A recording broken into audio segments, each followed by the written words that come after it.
And then when does it stop? Like trying to achieve for your kids then, right? And then of course the idea that like you must do it all. So it's like, oh, when do I get back to the workflow? And I remember, you guys, only taking 2 weeks off of work with my first baby. And mind you, when I mean work, some might argue and say, oh, but you're not really going to the office. And really that's what I thought. I'm like, oh, I'm not really going to the office. Like I can lead some team meetings because, hey, they're just team calls. They're just team calls. They're just on Zoom.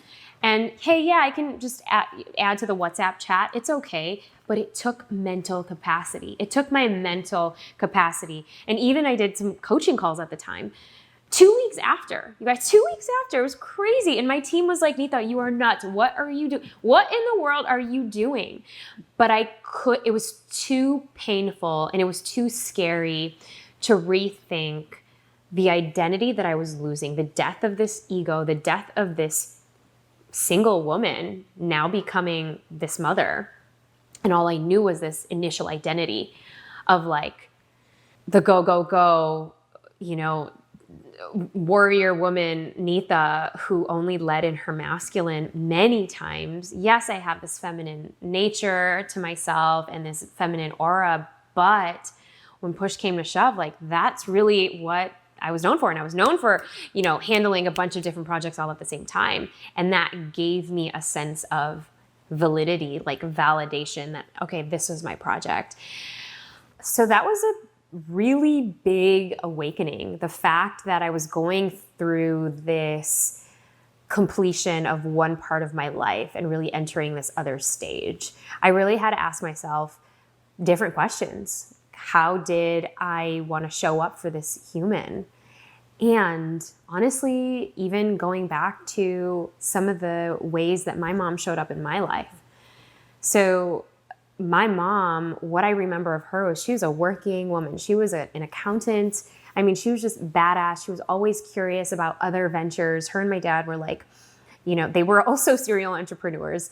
But my mom loved to have that sort of stability. So she was an accountant during the day and then she would do other things. So she like dabbled in like insurance and she dabbled in, I think she did like one of those MLM things when we were young. It wasn't Avon, but it was like something else. And I can't really remember. Maybe it was like a supplement thing, but I totally remember she would go to all these like conferences and she was just like badass and wanted to really dive into all of these new ways of growth, right? And so a lot of times on the weekends, she would go to like a workshop or a conference. And I do remember that it was my dad really holding the fort at home a lot of times. I do remember it was my dad who was, in many ways, like he had his office, but he would come home at a certain time every day just to be with us kids.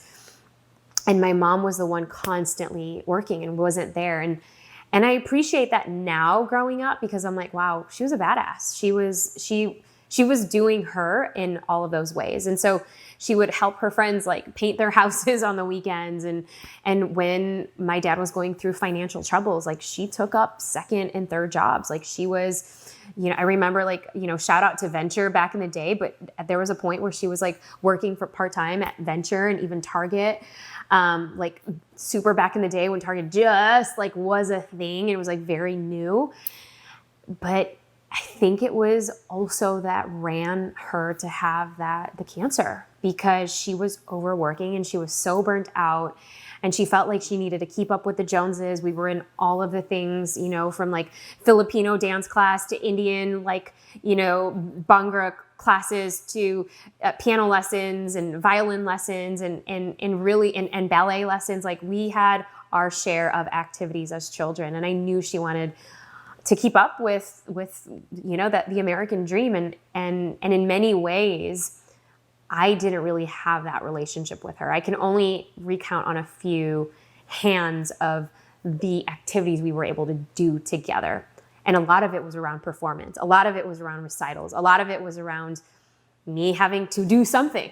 So therefore, like if I wasn't contributing in form of dance or winning an award or, having a trophy in piano competition or whatever it was, then I wouldn't see that smile on my mom's face. And so now kind of going back to this whole reckoning of my identity, who I was when Ajit honestly was able to do all of the things, and that never stopped for him. And for me, it was like, oh, I had to really reframe this time, because you guys, it is such a gift. Like, we get to really have it all. We get to channel a season of our lives where we get to devote to our kids. We get to channel a season of our lives where we get to devote to the lifestyle that we get to create. And we're so fortunate now that we get to do things in a life of passion and purpose, and saying no to the things that don't really lift us up. Whereas with my mom, many times she didn't have a choice, because she had to keep up with the bills that they had to pay and the financial troubles my dad was going through in a season of his life and his business, that she had to pick up a lot of that. And many times, you know, there was a lot of like stress and disagreements about money and things like that. And so I didn't really see my mom a lot. And the question I really had to ask myself was, do I want to be that for Ari and Isla? See you next time at the Brave Table.